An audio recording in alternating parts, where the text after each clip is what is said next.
It is. It's a conversation. That's Yeah. all it is. No pressure. I think it's better that way than having, questions that you're queued up to answer. And yeah, it's just, Absolutely, it was actually. It really was. Yeah, thank you. Thank you so much for inviting me. I'm actually on vacation. I'm up in Kalamazoo, Michigan. Oh, really? Yeah. Yeah. Nice. Yeah. Vacation from Florida? Yes. Yeah. I live in Port Charlotte now. Okay, Yeah. Yeah. I don't nice. know if we've ever met before, actually, I don't think so. but I knew of you back. I used to own a yoga studio back in the Detroit area a while ago. And we had similar circles of people. Yeah, that was, Carol Calling was a oh mutual friend. yeah. Yeah. Okay. And the last time I actually remember seeing you was at a festival in Detroit, and you were with an African dance group, and you guys were performing and at the festival. It was awesome. Okay. Yeah, like water, drum and dance. Yes. Yeah, Yeah. that was a We while. we sold that to another company in 2008 or Mm. early, yeah, it was late 2008 when all the everything crashed and we lost a lot of our contracts from the Humanity Council and Mm. it's time to do something different. Yeah, yeah. Well, let me Yeah. welcome you to the show. It's now Yogi's Health Solutions, formerly Yogi and the Beach Man, but I love it. Thank you. great. Thank you. Thank you for taking time to be with me today. Absolutely. Thanks for So, inviting. yeah, absolutely. So you have a remarkable story, and I'd like to just have you share your story if you don't mind. Sure. Related to my health and wellness journey, All of it. right? Yeah, wherever you want to start. Oh dear. I feel like I've lived many lifetimes and retired from many careers already. I know that So feeling. the story has lots of twists and turns. Yeah, Um, uh, well, the story related to my health, um, I guess I could just go with that one, right? sure. Whatever you want to share. Okay. Um, I've always been really aware of natural medicine, even, Mhm. from since I was 19, I moved out to Colorado and, got in with the hippies who were all into that kind of stuff, not looking at the calories and this and that, but the actual ingredients and bringing Mm. that to my attention, how important natural ingredients were. So, from 1991, kind of coming home and telling my parents about organic and things like that, and them not really understanding what I was talking about at the time, and um, very much into natural medicine. I learned early on that the curriculum for doctors was bought and paid for by the pharmaceutical companies, and I thought, well, that's good enough reason for me to not really subscribe to that because they Hmm. weren't, to me, I didn't feel like they were treating the core issues, the root of issues. So I chose a natural medicine path and chose to learn about herbs and plant medicine way back when, and was always drawn to cannabis. And I didn't realize until I opened my first cannabis store in 2010 that we actually have an endocannabinoid system. So I was just intuitively drawn to Can you explain that? um, the endocannabinoid system. Yeah, Yeah, we have receptors in our brain, in our skin, heart, everywhere in our body. It's called our endocannabinoid system, and it basically regulates and creates homeostasis for every other system in the body. And we okay. produce our own endocannabinoids. Anandamide is one of them, the bliss hormone, and we get depleted just like we get depleted in other nutrients. And so cannabis is like a supplement, right? The compounds in the cannabis plant. There's CBN, CBG, CBD, not just THC. There's many others that help with different ailments, inflammation and pain and uh, all kinds of things. So was really excited that, what my thing has always been, I open up my hands and my heart and I say to divine grace, show me my work. And what was told to me in 2009 was open a cannabis dispensary. And I did not want to, but I did. And it was great. It was a learning experience. I learned so much. I learned about our bodies on a deeper level and how we're kind of meant for this medicine. But I always knew there was something deeper, something that, I always told patients, this is not a cure-all. This is not a fix-all. You have to be well-rounded and holistic with it all. And you want to really look at every aspect of your life, body, mind, and spirit, and, eat right, exercise, yoga. I love. I took my first yoga class when I was going to Michigan State University. There was a free hatha yoga at the community center and did my first fast. And, I just fell in love with yoga. Surprised I never got certified in it because I love it so much. But I I did, have a couple of questions. yeah. Well, first off, what was your reservation in opening up a cannabis store? Well, back then it was still had a lot of stigma. It was still really frowned upon in society. I was really embarrassed to even tell my children's friends, parents, that what I did. There was a lot of stigma about it, and it was also federally illegal, um, as it is still today. I mean, it was a huge risk.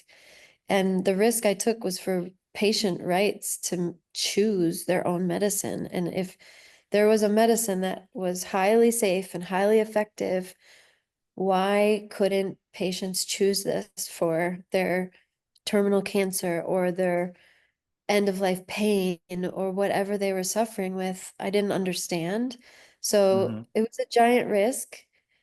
Uh, and it just I hadn't done business before then. I wasn't ever a business owner. I didn't go to school for business, so just kind of had to figure it out and make it up and learn it quick as I went. So yeah, Hmm. mostly just the high stress of the industry. You'd think it was the most easygoing, relaxed industry in the world, but Like, no pun intended, right? you're right. It's the most stressful industry. Yeah, So yeah, I mean the banking, the everything, the yeah, everything. Yeah. yeah. That's kind of crazy with the whole banking situation. But Yeah. I, do you think pot's a healthy thing for normal, healthy people? Is it healthy for people? For normal, healthy people, like you mean like adults, Yeah. is it a healthy thing? I don't think it's unhealthy.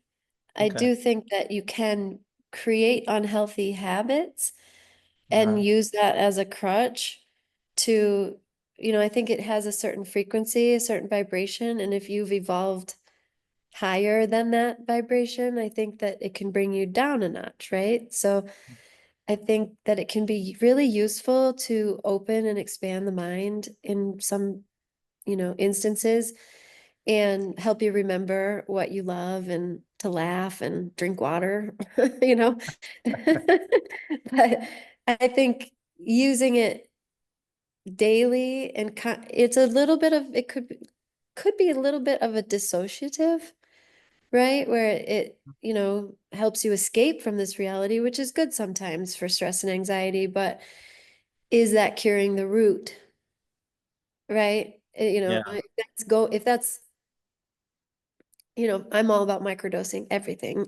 So I think everything in moderation and a little bit of microdose and then do a yoga class. Like I think from my experience, because I'm also a Pure Barre teacher, I found that when I smoke a little and go do a workout, I can go deeper in my workout than when I haven't done that. Yeah. So, I breathe deeper. I've got better like structure and form. So, and I can push myself harder, but I don't do that every day. But that's been my experience with it. So I think it Yeah. has its benefits. And do you think smoking it is that the preferred or safest method or? most beneficial for the body? I like whole plant medicine. So I like smoking it is kind of the easiest, Mm-hmm. oldest way. My doctor said, the what you need to be careful of is the heat of the smoke coming into your lungs. So Mm-hmm. that's always something that people need to be careful of, just protecting their lungs and things. And then Local. obviously making sure the paper that they're rolling it in is not is organic paper without chemicals.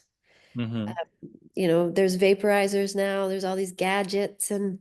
things, and I never got into vaping or anything like that. Or edibles is, I'm like a 2 milligram person and I rarely ever do them. But if I really was sick and I needed them, I would. But edibles, you can't take it back. You gotta go for the ride for a while. Yeah, it could be like a what, 8 hour experience sometimes. Sometimes, yeah. And it can be very uncomfortable. And I was always concerned for my patients that one bad experience was going to turn them off forever. So Sure. making sure that they really start slow. Mm-hmm. But I really left that world behind. I left the cannabis world in 2019. Okay. Um, it really burned me out. I hit a wall. It burned me out big time. I got diagnosed in 2018 with two autoimmune diseases, Lyme and Epstein-Barr, and all these like parasites. I mean, I was just a mess, and I just hit a wall, and it took me 3 years to recover. Really, I was in bed in 2018 more than out of bed, and so I walked away from the cannabis industry. I still make my topical pain relieving balm that I've made since the year 2000. And that Okay. has RSO in it now and also CBD. And then there's a THC variety as well. But um, it was the rat race. The rat race joined cannabis in 2016 and all the people with the dollar signs in their eyes. And I didn't want to be a part of it anymore. But my body said, no, that's enough. Is So that when it was legalized for recreational use in Michigan? yes, 2016. Wow, it Mhm. was that long ago already. Yeah, and that's when we also got the regulations from the state for the medical. We got medical regulations and yeah, Yeah. adult use regulations at the same time, pretty much. And you got these two autoimmune diseases. I mean, they're pretty serious too. Yeah, they And were you look well serious. now. I mean, What's that? what you look well now. I mean, you I look feel well recovered. now. I feel well Good. now. Yes. It was a lot of deep diving into deep meditation. I studied Dr. Joe Dispenza and Hmm. realized that I am the placebo and that I can change my reality with my thoughts. And I really dived deep into the void of meditation and a lot of visualizing myself healthy and well. Hmm. I started the autoimmune diet, which is basically 9 cups of vegetables a day, 3 cups green, 3 cups colored, and 3 cups sulfur veggies every day.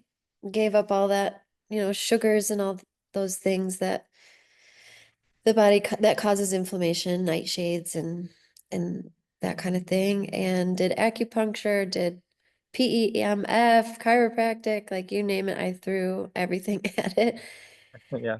that I could naturally. Um, and yeah, started gradually feeling better and better, getting stronger, rebuilding muscle mass, all that. But I was still getting stuck in stress loops, looping and overthinking, Hmm. anxiety now and again, and attracting situations that were unhealthy, like unhealthy people and situations a little bit that were triggering me. So I realized Hmm. something was still off in my field, right? Because Yeah. our energetic field ultimately attracts what comes to us. Yeah. So I was like, okay, there's something still deeper. And then I learned about the nervous system. I had no idea it was running the show completely. running the Yeah. show. So that's when I got trained in trauma release breath work, just for me personally, because I wanted to go through an intensive program and really learn. And in the sessions, just I was like, wow, I'm releasing grief I didn't think was there anymore. And then I learned we hold 17 generations worth of trauma in our DNA. 17 generations? Yeah. Wow. Yeah, based on a study they did on rats. And it's like, okay, so all these, things that we carry that aren't even ours, that we Yeah. don't even remember, our mind can't even process because it has no idea what's really going on there. And these And are familial things or are they past life things? familiar in our bloodline, yeah. But Okay. there's also like collective trauma Mm-hmm. because we have, obviously we're connected and we have a collective, just living on Earth and the collective trauma we all experience, even with just like the pandemic and Mm-hmm. um, government things or whatever, human rights, Yeah. whatever, wars. um, Release the list. I know, I know. Yeah, I get Yeah. it. So, yeah, and then we have our birth trauma that we don't remember, and then situational trauma, things that happened to us in our life. I lost a sister when I was 12. She was 7, and it was a tragic car accident. And I thought I had processed it years ago, and it was still stuck in the body.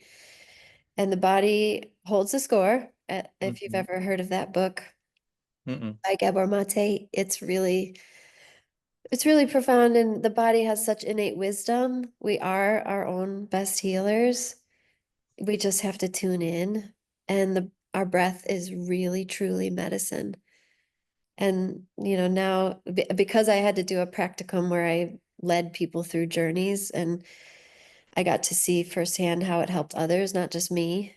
And I became a practitioner after that. I was like, oh, okay, this stuff is highly transformative and profound. And I'm seeing such beautiful results from people. And for me, I felt like I had this like, I mean, it definitely deepened uh, it let go of a lot of the chronic pain and the nerve pain that I was dealing with in the body. And it helped me really get this sense of real joy, real peace, like deep peace with my life, with my choices, with my lessons, with running, trying to juggle and run these 3 businesses that I run. Like it just helped me, I guess maybe the word is agency, like have a sense of sovereignty and agency within me that I feel more connected to my higher self than I ever did before. Mm-hmm. Yeah. I'd like to hear more about the trauma breath work, what that involves, what a session's like. So they're usually an upregulating session. So you are breathing an activation breath in and out through the mouth and deep into the diaphragm. And so they call it conscious connected breathing or diaphragmatic breathing or euphoric breathing are just some of the terms for it. And Mhm. it's like gasping for air, like when I'll show you. Let me show Okay. you. Yes, definitely. So you don't like dry out your mouth. You're kind of like, and then you're filling your diaphragm and then your chest. So it's a 2-part inhale and then I'll just let go on the exhale. So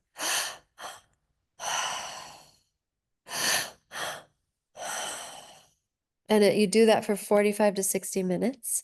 Oh, wow. Yeah. In the beginning, like I said, I like microdosing. So I like to get people to experience it just for 4 minutes, Mm-hmm. and then a 20-minute session, and then dive into the longer journey. Because a lot of people, I realized in the beginning when I started throwing people right into a 45 to 60-minute session,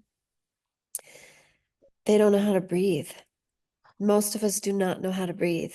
Agreed. Yeah. Yeah. And we have to learn, we have to relearn and reclaim how we breathe. Yeah. So you breathe like that for that long, and what happens is the light body starts activating in the body, and the breath, you feel your energy moving down in your toes. It's just, you feel completely lit up.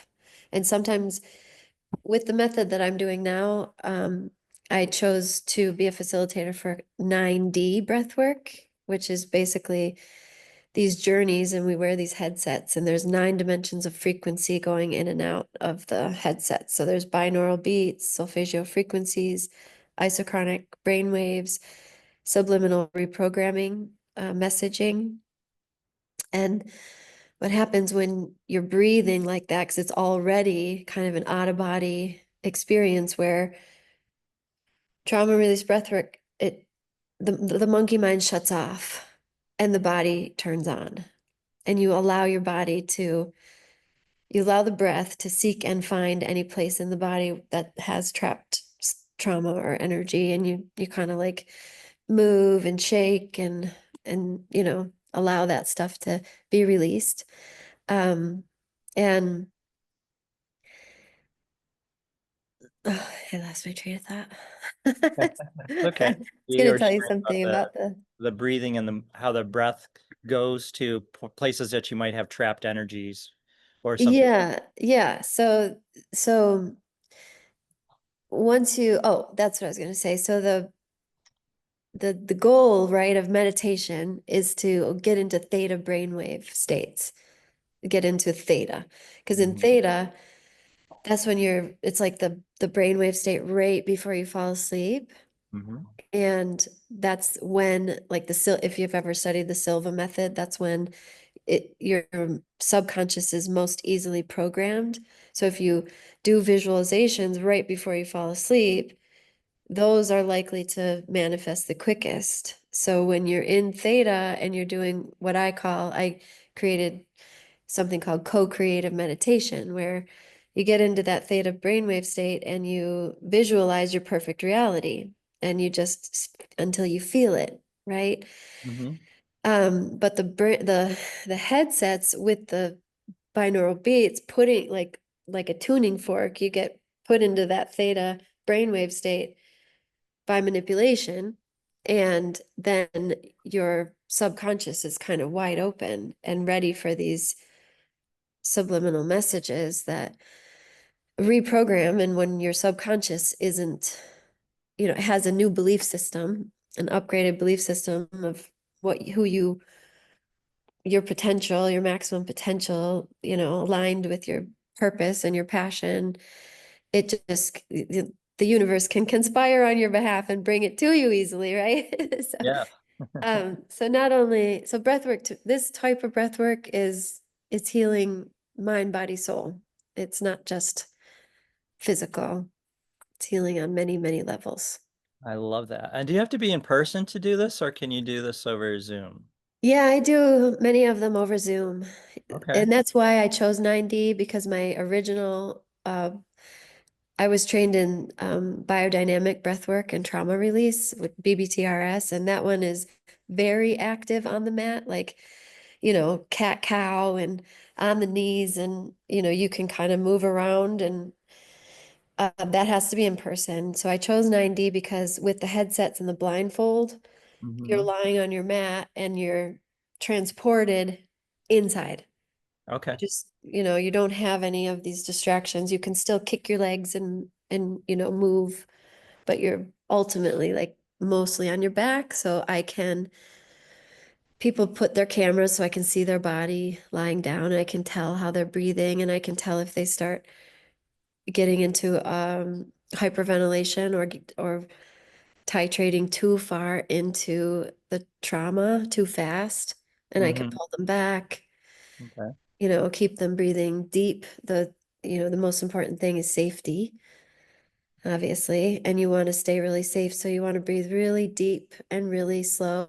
And the nice thing about the Zoom sessions is it empowers people to be their own healer, right? Mm. If they start feeling like, oh gosh, like a panic is starting to arise, I teach them tools on, how they can go into a down regulating breath and calm down.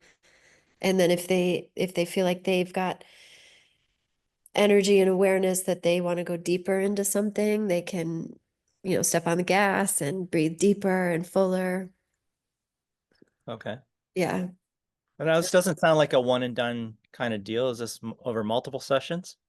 Yeah, yes, I would say so. Right now, I've been doing it daily since September of last year, Wow. just 20 to 30 minutes every day. And Yourself is your own personal practice? yep, and I actually started it's called Bless Our Breath, and it's a morning Zoom. It's 7 to 7:30. It's free for the first 30 days. And then I ask people to pay $55 a month just to I needed it for accountability. I show up for other people Yeah, sure. better than I show up for myself. So I did it selfishly for accountability in the beginning, and the group is just, it's been lovely and so many great, testimonials and people having their own different things that I didn't even realize were a side effect of breath work. Hmm. So, and then the I think it's good foundation and prep work for the bigger journeys because you learn how to navigate, with these smaller journeys, you learn how to breathe. And then Hmm. you can really go all in on the longer trauma release journeys.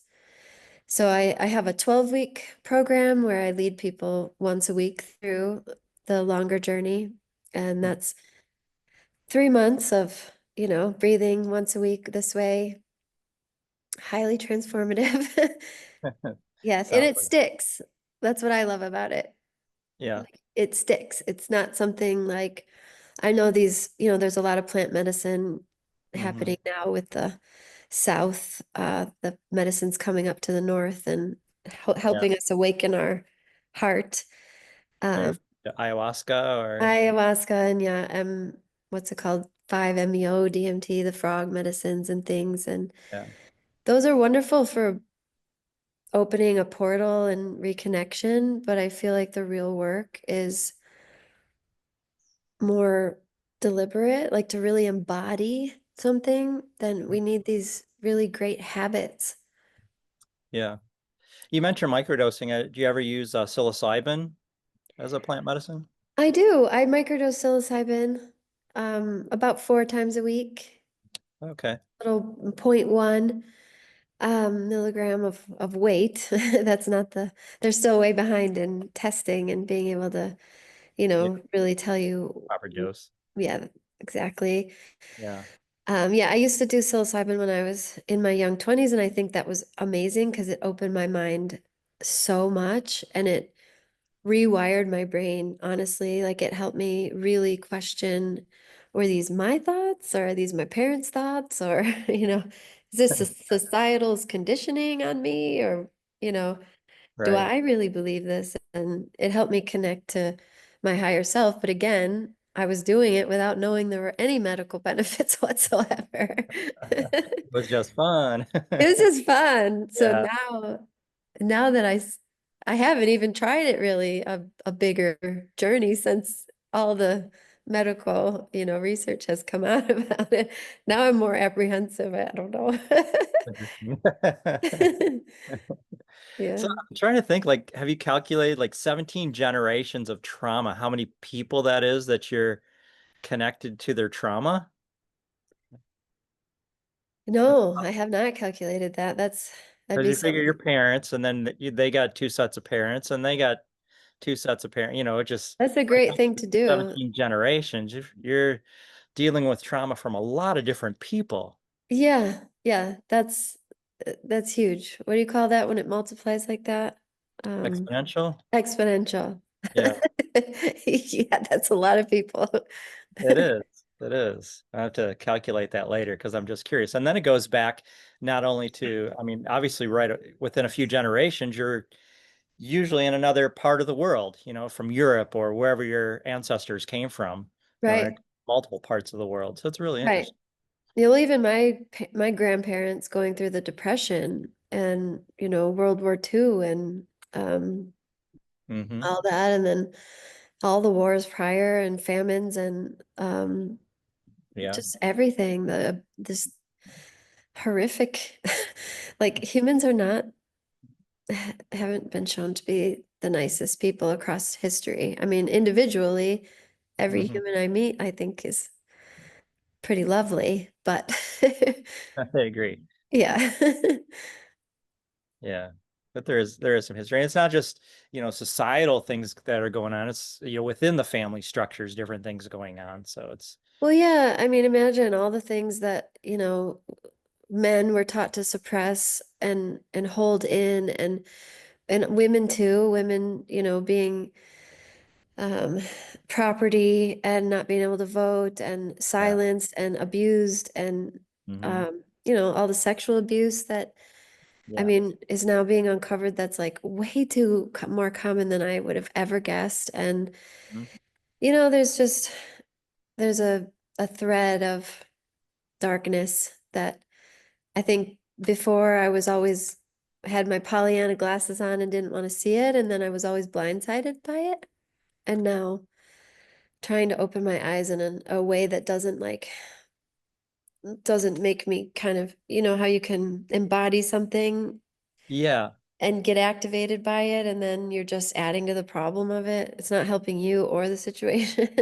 Yeah. It's like you're giving it energy. Yeah. Yeah, so Yeah. try to stay like open to eyes and realizing that there's people without the best intentions and Hmm.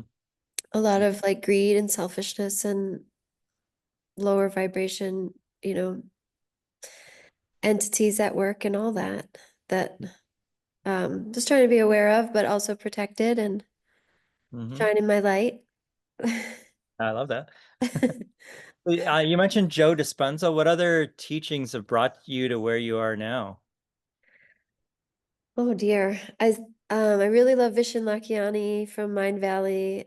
Before that, I was in a skincare company because when I gave up in the cannabis industry for 1 year, Uh-huh. 2013 to 14, and Yeah. I started working for a skincare company. Just totally like not my thing. But anyway, they were very, very uh he highly promoted personal development. So I studied Jim Rohn and read Think and Grow Rich and Mm-hmm. did a lot of that kind of mindset work with, the power of our mind and our thoughts. Mm-hmm. And then got into the meditation stuff with Vishen Lakhiani and the biohacking because he does this little 15-minute, meditation. And that's where I started. Yeah. Started trying to meditate every day. I'd sit there for 3 months. I sat there until finally I was like overcome with tears of like it hit my heart so hard that God, divine grace, whatever you want to call it, inside of me, Mm-hmm. and just it stuck with me. So meditation has been awesome. I love it. Um, but I've done other Christy Marie Sheldon for money blocks, like erasing all those money blocks and um mm, now I'm blanking on, I don't know. That's It okay. seems like so many. I love learning. So yeah, Yeah. I really love learning. I like that. You How about mentioned you? Mind Valley. Is that a spinoff of the Silva method? Because I think I've heard. Actually, Silva, he's passed away, but his family gave the rights to Vishen Lakhiani to teach his method. Okay. So, that I originally learned the Silva method like through the Silva method, their program, and then they kind of gave it over to Mind Valley, and I think that's one of the programs in Mind Valley now. Yeah. Yeah, Okay. yeah, I think Vishen was a student of Mr. Silva's for a while. Okay. Yeah, I'm Yeah. not familiar with him, but I'm familiar with Mind Valley and the Silva method because I heard about this guy. I don't know if you heard about him. He was like 80 years old and he had been in the Silva method. He had done some work with Self-Realization Fellowship.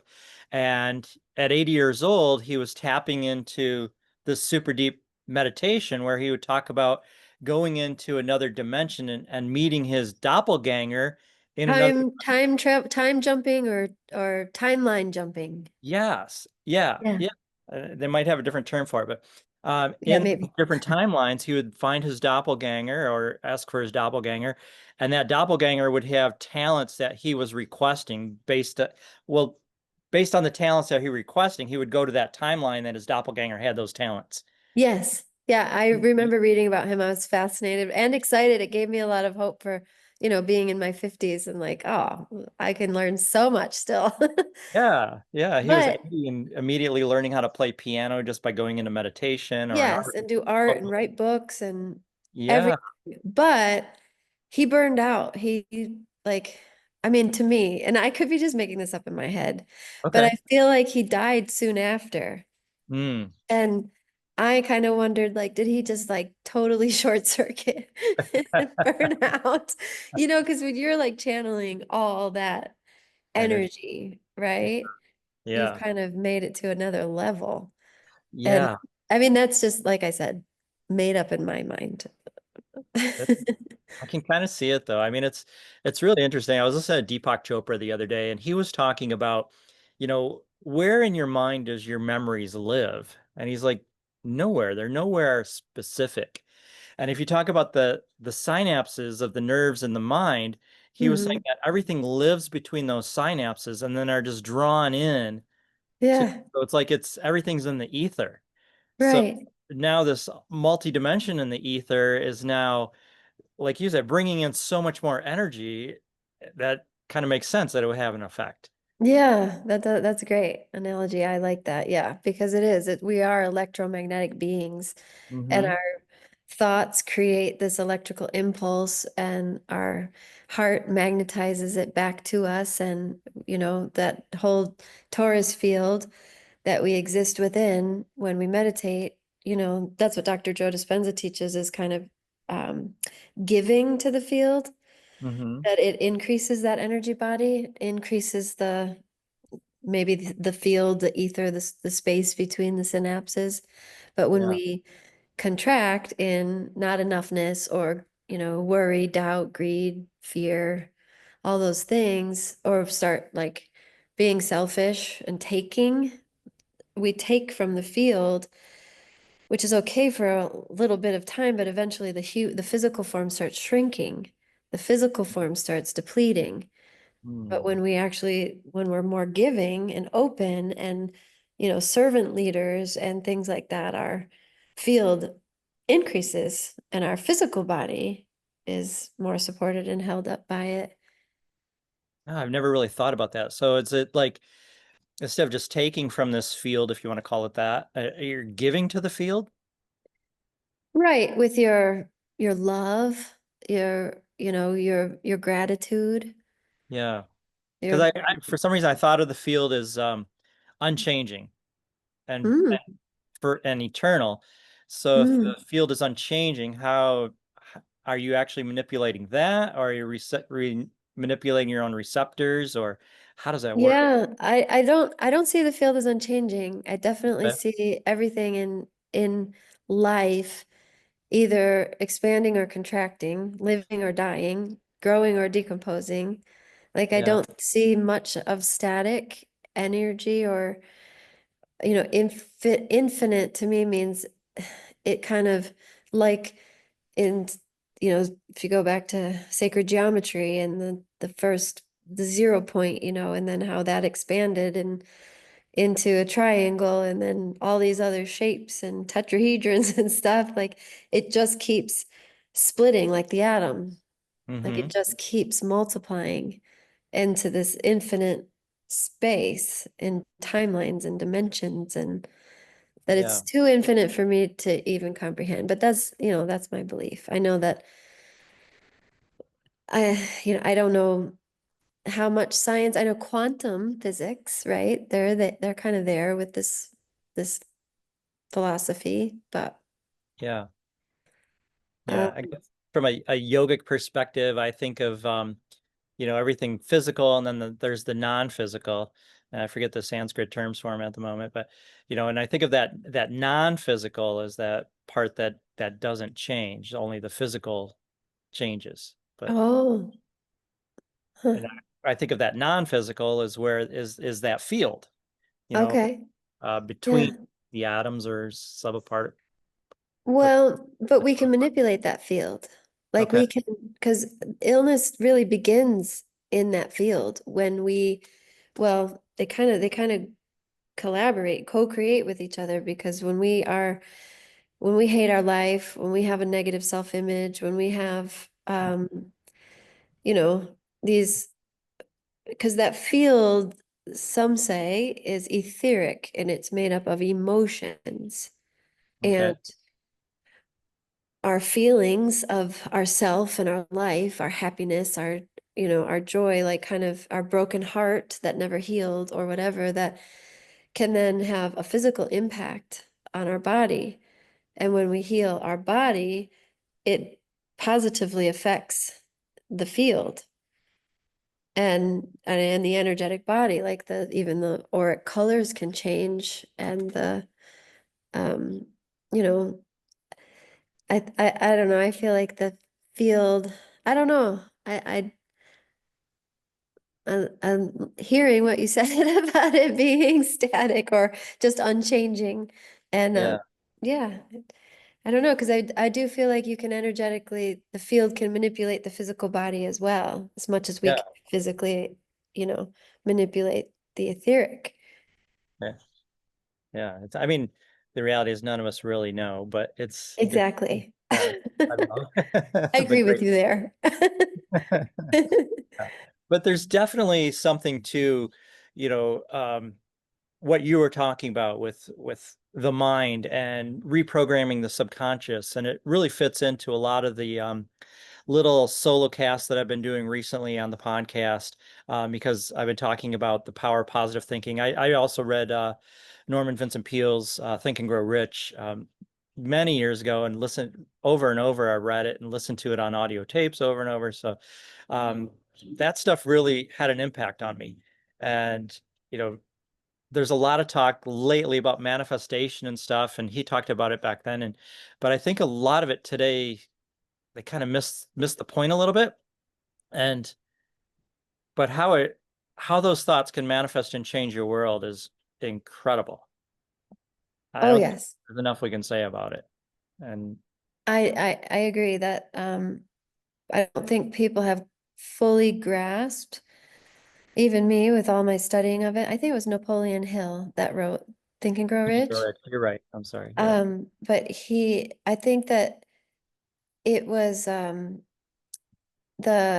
I don't think we've fully grasped the potential that we have Hmm. for manifestation and creating our own reality. And that's why I think the field is manipulative, it's able to be manipulated Okay. because of our thoughts creating what we think and believe, right? What we believe is to be true.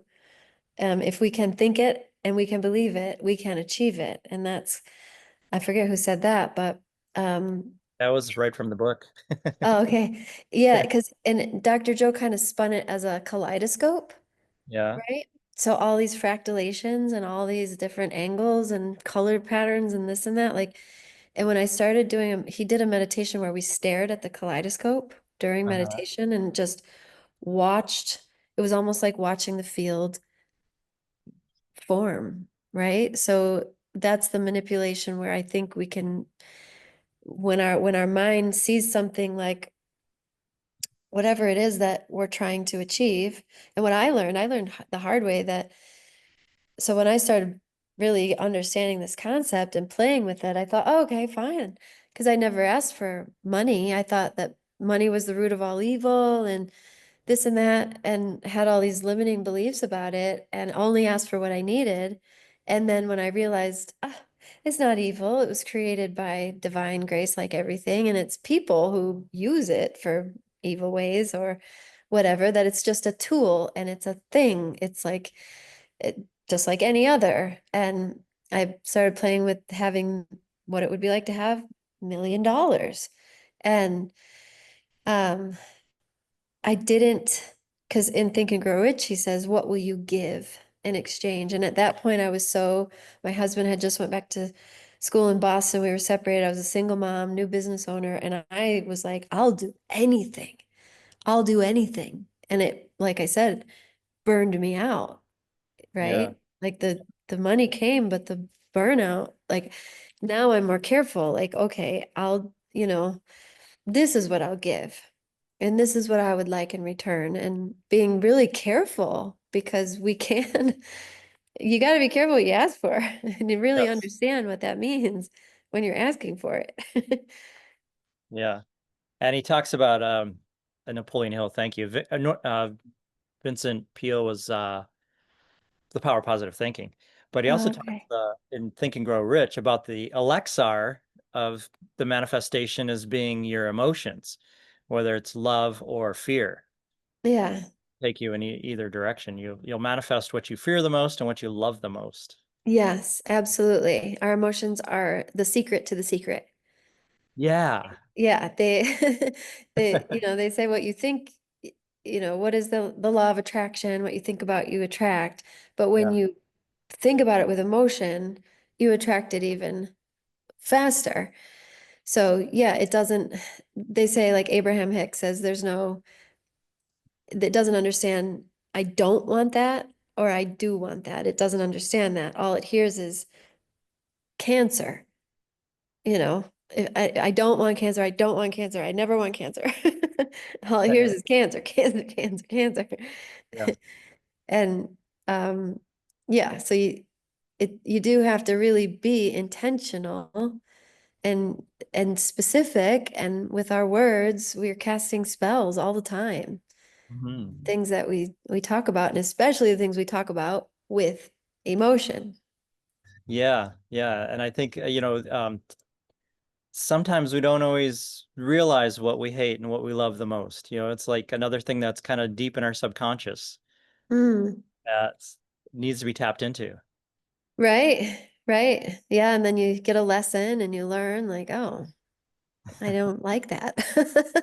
Right. I thought I liked that. I Right. didn't realize I was so afraid of this. Yeah, Type of right, thing. Yeah. right. Yeah, the breath work really helps with the resiliency of all the lessons, right? It helps the nervous system navigate that kind of stuff when you get those hard lessons in life and you have to recalibrate.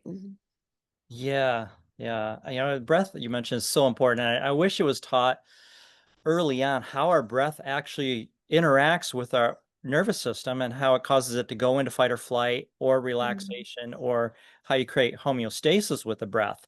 So Right, many people, I'm sure, as you've experienced, live in a nervous system of fight or flight, right. always anxious, always heightened. And Yes. Constant state, always triggered, always perceiving other as enemy or, and what it's doing, it's reaffirming those programs that we have hardwired now into us that we're living in fight or flight, and we don't even realize what it really feels like to be in a state of peace or balance. And what I was saying about the activated breathing, we're basically asking a person to go into fight or flight and ride this line of discomfort, because we're activating the sympathetic nervous system and kind of helping flush out anything that was stopped, any fight or flight that was interrupted, and Mhm. and allow it to process through and finish and be released. And then also with the breath holds that we do in the journeys, it activates the vagal nerve, which then stimulates the parasympathetic nervous Mhm. system. So it's really about getting those two systems in balance, because we need fight and flight in certain situations, but we don't need to be riding around in that state Constantly. all the Yeah. time, unconsciously, most of us. Mhm. Right. Like I didn't know what deep peace felt like until I got rid of all the junk. Yeah. Yeah. That makes Oh, there was something just on the tip of my tongue there when you were talking that I was going to say, and now I've lost it, but that's okay. It was something about breath work and fight or flight, but oh, I know what it was. When you were talking about your trauma therapy breath, that beginning is reminds me of like when we're startled or afraid, you know, that and that I could see that triggering fight or flight immediately. Right. So the breath is deep down into the diaphragm. It's not shallow into the chest like that. And when I Uh-huh. say gasp, I mean like you're pulling the air right back in to the back of the throat and to the diaphragm. So if you put your hand on your chest and one on your belly, you Okay. can breathe into the diaphragm without your chest or your shoulders moving at all. Try to take a big, deep breath into the diaphragm.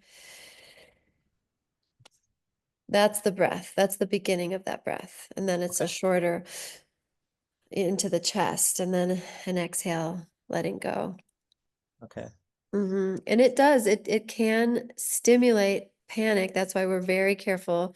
The reason it's called trauma informed is because it's slow. It's very gentle and slow, and you want to stay, you want to you want to ride the line of discomfort without over triggering or, re-triggering a trauma Hmm. or causing anxiety. And it can, but what that is the body showing you it doesn't feel safe. And that's a clear sign of your body trying to tell you, I don't feel safe inside. And that's what we're doing when we are doing trauma release breath work, is helping the body for once in their life feel safe, and safe enough to speak your truth, safe enough to hold your boundaries and things like that. And so the body will give you clues all the time to tell you it's not safe, like being triggered. When you're triggered and react from somebody, a partner or a child or whatever, saying something and you feel triggered by it, it's your nervous system saying, I'm not safe. That makes total sense. Yeah. Hmm. I'm intrigued. I want to try one of these sessions. How much are they, may I ask? Yeah. Well, they vary. If they're in person with me one-on-one, they're 222, Hmm. and it's a 2-hour session. And then Wow. my 12-week series is 2,500. Okay. And that's also allows access to the morning time, bless our breath, the daily practice, and access to me and all kinds of other awesome homework and things. On Zoom group sessions where I do a bunch of people at once on Zoom, it's 55. Okay. And that was a big reason I wanted to be able to do Zoom, so I could do more people at once, so I could bring the price down for people, because it is such a, I think, necessary practice, and wanted it to be affordable. One-on-one via Zoom, I think, is maybe 175, and then one-on-one or groups in person are 75. Okay. It really varies. I love that you have a big price structure here. For Yeah, I know, it was like, okay. Yeah. so if you're doing a group, you're watching all of them carefully for their how they're breathing, and what's the biggest group size you'll do then? Well, well, when I'm in person and I have a big group, I've No, no, done no. on Zoom. Yeah. I have done, I think there were 22 people on one of the Wow. Zooms. Yeah.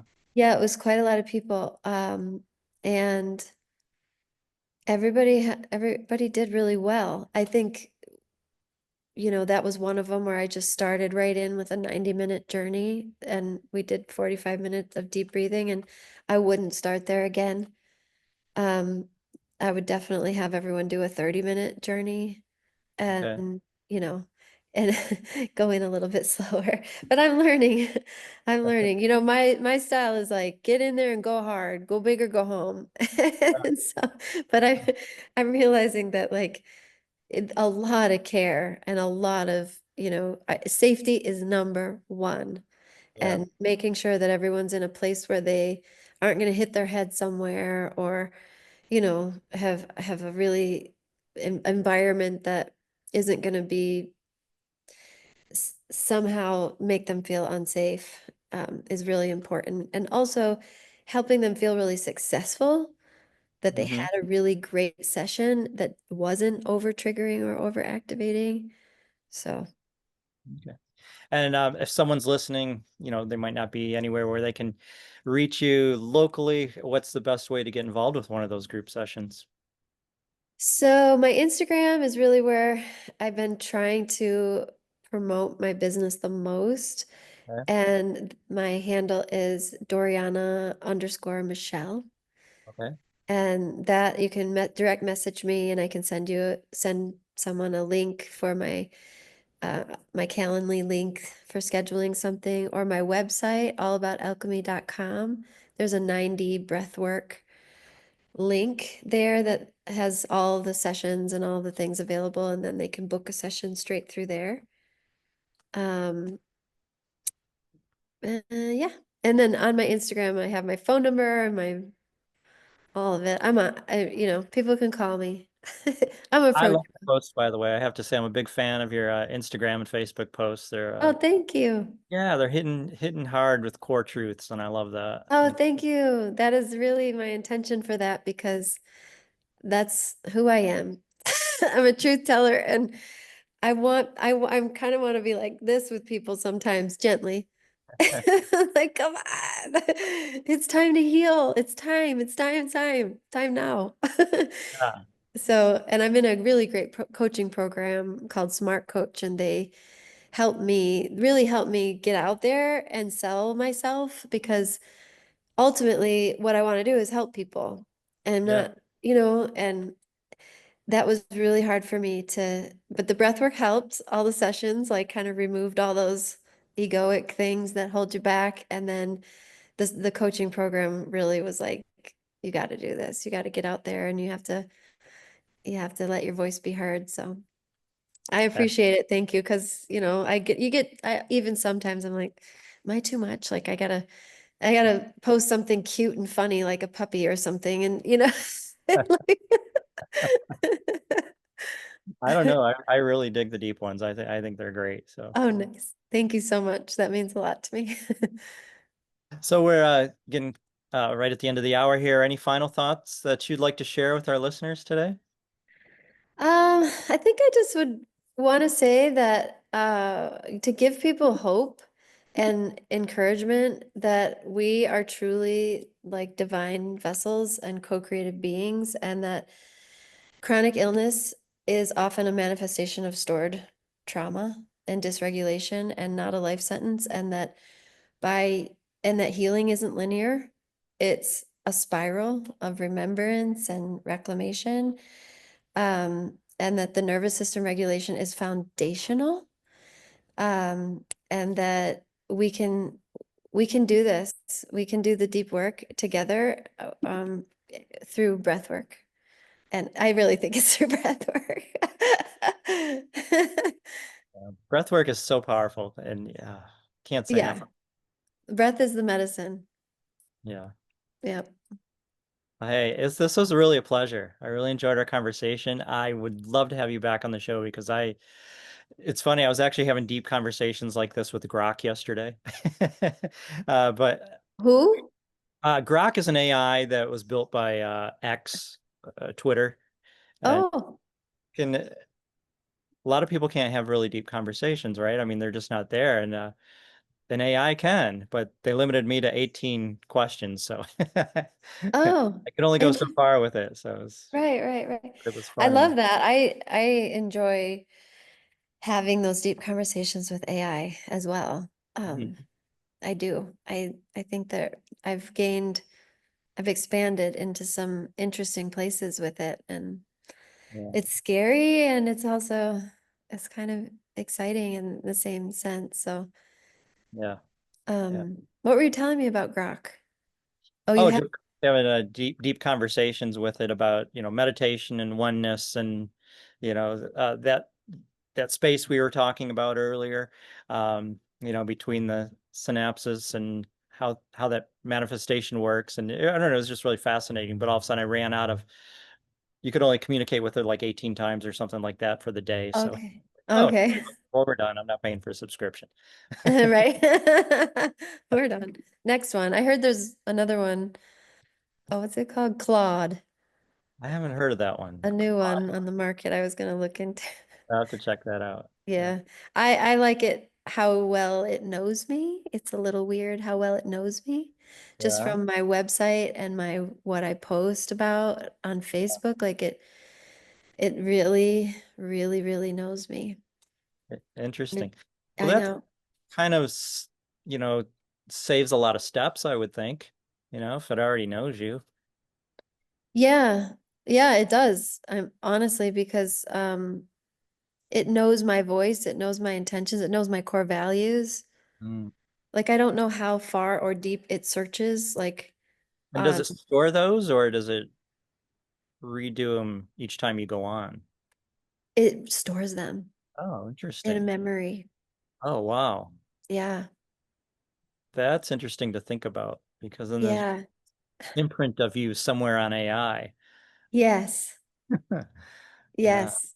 very interesting. And I don't know, I'm also curious like how much we and our hearts and our compassion and our integrity affect AI and their in its consciousness or its